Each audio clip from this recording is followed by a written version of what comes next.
العصيرين غنيات عن التعريف، تمر هند وقمر الدين. خالاتي حبيباتي، اليوم راح نسوي أشهر عصيرين بالوطن العربي ومن العصائر المفضلة عند الناس وبالذات بشهر رمضان، القمر الدين والتمر هند، بطريقة كل سهلة وبسيطة وما بيها أي شغلات من كوكب ثاني، والطعم مثل المحلات وبعد أطيب.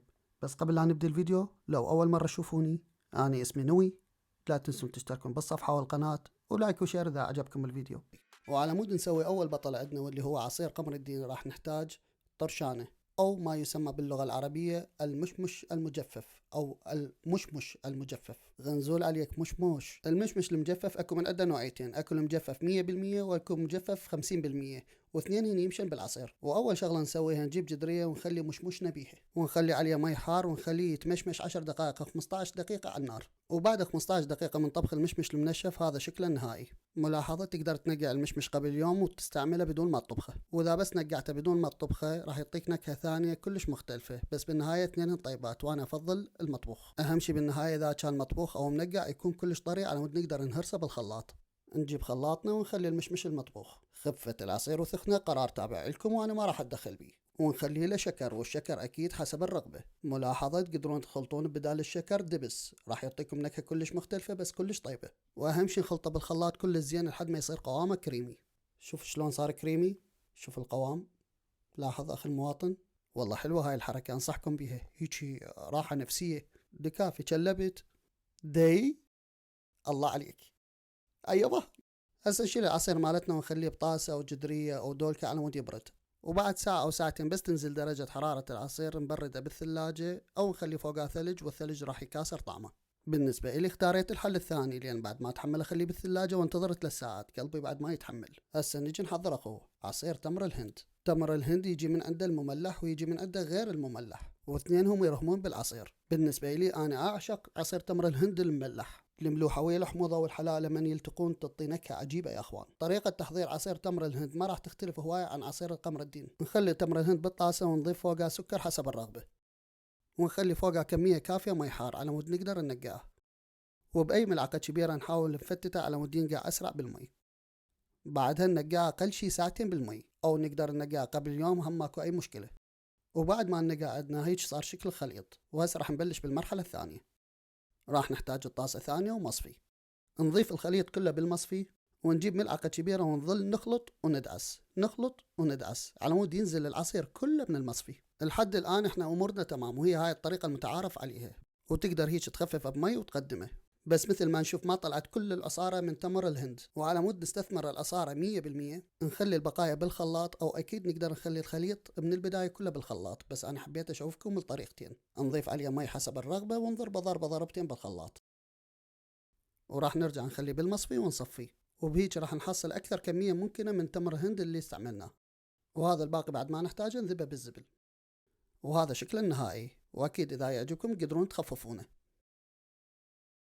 وهسه صار وقت نجربهم. نجيب قلاص ونترسه ثلج، وأكيد الثلج حسب الرغبة. لاحظ عزيزي المشاهد القوام، اللوز هذا هو المطلوب. هسه نجيب قلاص ثاني بيه ثلج، وأكيد هم حسب الرغبة، ونصب بيه عصير تمر الهند. طبعا أنا أحب عصير التمر الهند يكون شوية ثخين، بس أكيد انتو تقدرون تخففونه بالمي. وبهيك بطلنا الثاني خلص وصار جاهز. بيما نبلش، خلي أبلش بالتمر هند. تمام، العصيرين غنيات عن التعريف، تمر هند وقمر الدين. أنا أحب دائما تمر الهند أسويه بالملح، تمر الهند المملح، واخلي فوقها شكر. ما ادري اذا انتم مجربينه، بس طعم الملح ويا الحامض والشكر كلش طيب. خلي اجرب. بسم الله.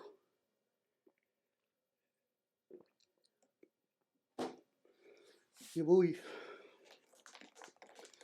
هاي النكهه مو بكل مكان تلقوها.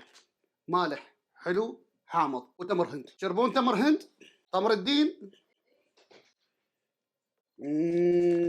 عجيب. هذا 10 من 10. طبعا منو يشهد للعروسه لطخت روحك.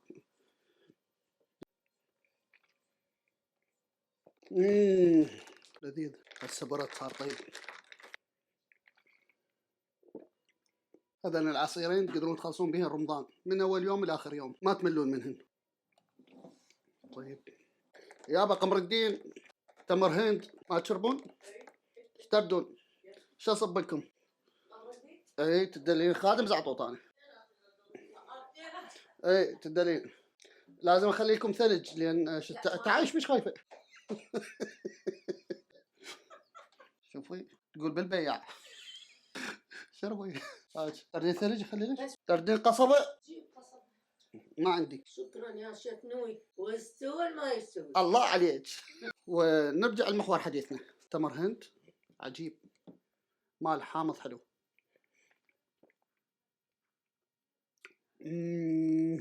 بس يراد له بعد ثلج. يا اخي حالات هاي الثلاجه اللي تسوي ايس يا حليلها. نزل لنا ايس مجروش. اصلا الدنيا يلا ما حد شاف. ايوه.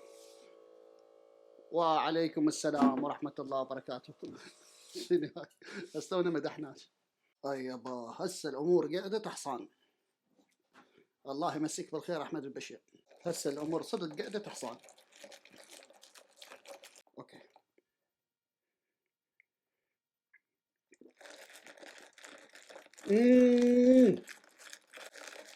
رهيب. لا صار رهيب، صار بارد ثلج. يا اخي بيشي هذا المالح حامض حلو. بيشي. اخ. غير. ويا الثلج صار رهيب. عجيب رهيب.